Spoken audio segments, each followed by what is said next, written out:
Supreme court ने महाराष्ट्र में निकाय चुनाव 31 जनवरी 2026 तक कराने के आदेश दिए थे।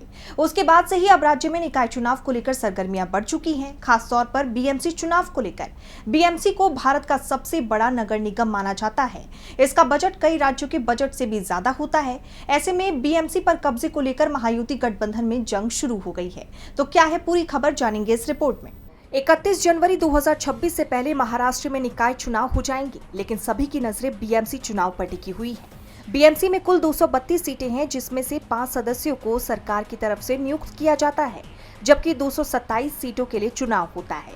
पिछले करीब 3 दशक से यहां उद्धव ठाकरे की शिवसेना का कब्जा था, लेकिन अब नए समीकरण बन रहे हैं। बीजेपी की नजर बीएमसी पर कब्जे की है। वो आज तक बीएमसी में अपना मेयर नहीं बना पाई है, लेकिन इस बार देवेंद्र फडणवीस बीएमसी पर कब्जे का प्लान बना रही है। बीजेपी 125 से ज्यादा सीटों पर नजरें गड़ाए हुए है, तो एकनाथ शिंदे की तरफ से भी बड़ी दावेदारी की जा रही है।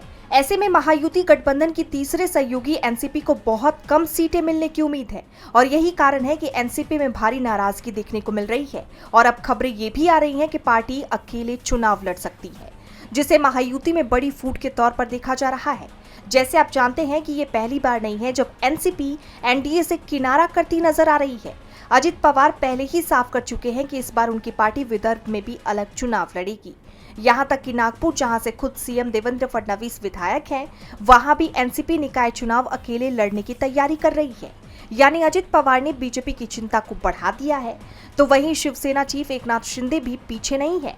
बीएमसी चुनाव को लेकर उन्होंने कई शर्तें रखती हैं। शिंदे बीएमसी को बीजेपी का नेतृत्व स्वीकार करने को तैयार है। बदले में वो पुणे में अधिकांश सीटों पर चुनाव लड़ना चाहते हैं। शिंदे ने कहा कि ये महत्वपूर्ण नहीं है कि किसे कितनी सीटें मिलती हैं। महत्वपूर्ण बात चुनावी योग्यता है, जो सीटें तय करने में महत्वपूर्ण होगी।